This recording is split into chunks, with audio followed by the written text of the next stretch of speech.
All across coastal Japan are large old stones with dire warnings. In 2011, some learned the cost of not heeding those warnings.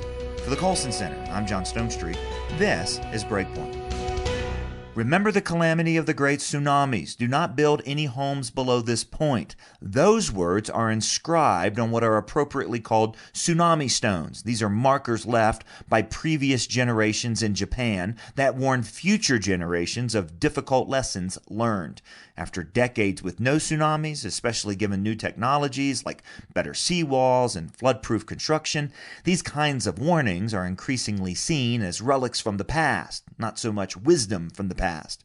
They become easier to ignore, and as a result, in 2011, many perished. The villagers of Aneyoshi, however, heeded the instructions that their forebears placed on these tsunami stones in the 1930s, and they moved their village to higher ground. Not only did they survive the 2011 tsunami, they survived the 1961 as well. When I learned about these stones recently from a friend, I immediately thought of a parable by G.K. Chesterton about those who are always trying to reform things. Let us say, he wrote, for the sake of simplicity, there's a fence or a gate erected across a road. The more modern type of reformer goes gaily up to it and says, I don't see the use of this, let's clear it away. To which the more intelligent type of reformer will do well to answer, if you don't see the use of it, I won't let you clear it away. Go away and think. Then when you come back and tell me that you do see the use of it, I might allow you to destroy it. In other words, as Chesterton said elsewhere, we should never remove a fence until we know why it was put up in the first place. Look, there's no doubt we live in a culture that's quite committed to clearing away all kinds of moral fences in all kinds of areas of culture, often replacing them with new fences in new places. What used to be unthinkable is now unquestionable. What used to be unquestionable is now thought of as quaint or puritanical, and in even some cases, oppressive and evil. What used to belong to families now belongs to the state. The guilty are now victims. The good guys, the bad guys. The essential, now unessential. Even in the church today, and perhaps especially in the church, there's a great temptation to move fences, to lower or remove moral standards, and a well-intentioned but often misguided attempt to be welcoming. Almost always these moves are made in the name of love, as if the key missional strategy of the church is to remove any and all barriers to the gospel, including any that are inherent and essential to the gospel itself.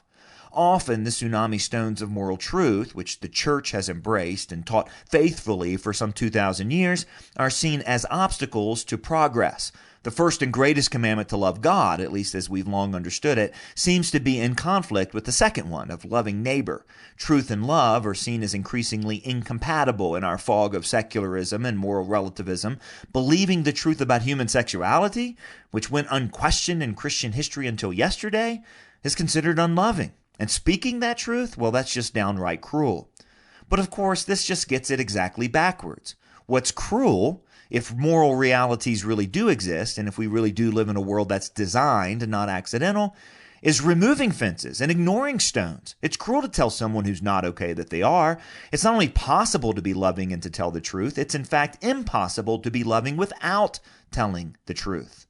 Learning to hold truth and love together, especially in a culture like ours, committed to their divorce, that is now a key task of the church. In a wonderful scene near the beginning of C.S. Lewis's The Silver Chair, Aslan is preparing a young Jill Pole for a rescue mission in Narnia. His instructions to her are clear, but his instructions about his instructions, even more clear. Here's what he says. First, remember the signs. Say them to yourself when you wake in the morning, when you lie down at night, when you wake in the middle of the night. And secondly, I give you a warning. Here on the mountain, I've spoken to you clearly. I will not often do so in Narnia. Here on the mountain, the air is clear. Your mind is clear. As you drop into Narnia, the air will thicken. Take great care that it does not confuse your mind. Remember the signs. Believe the signs. Nothing else matters. Now, if that passage reminds you of God's instructions to Israel in Deuteronomy, it should. You see, much of the Bible is, in fact, about remembering. There's no way to live out what God has taught us and called us to, no way to love God or neighbor without remembering. At the most foundational level, each of the 5 modules of the Colson Center's upcoming virtual event this month called Truth, Love, Together is about remembering. You see, in our culture, there's no remembering without first defining. And that's why the first module, which features Oz Guinness, Sean McDowell, Abdu Murray, and Natasha Crane, is all about defining or remembering what truth is. The second module, with Johnny Erickson Tata, Pastor Chris Brooks, Louis Marcos, and me, is about defining or remembering what love is. From remembering, we have to move now into doing. That's why in Module 3, Andy Crouch, Brett Kunkel, Lauren and Michael McAfee, and Max McLean will challenge us on how we can become people of truth and love. In Module 4, the great apologists Lee Strobel, Pramod Haq, Yuju Ekiocha, and Jay Warner Wallace will remind us that telling the truth is an act of love, and how we can indeed do that, how we can tell the truth in love. Finally, Katie Faust, J.P. DeGance, and this year's Wilberforce Award winner Bob Fu will teach us how to love the victims of lies by speaking the truth. This is a 360-degree look on truth, love, and truth and love together. And it's absolutely free. Just come to wilberforceweekend.org to register. All 5 modules with more than 20 sessions will be available live or on demand. Again, the cost is free. It's at wilberforceweekend.org. That's wilberforceweekend.org. For Breakpoint, I'm John Stonestreet.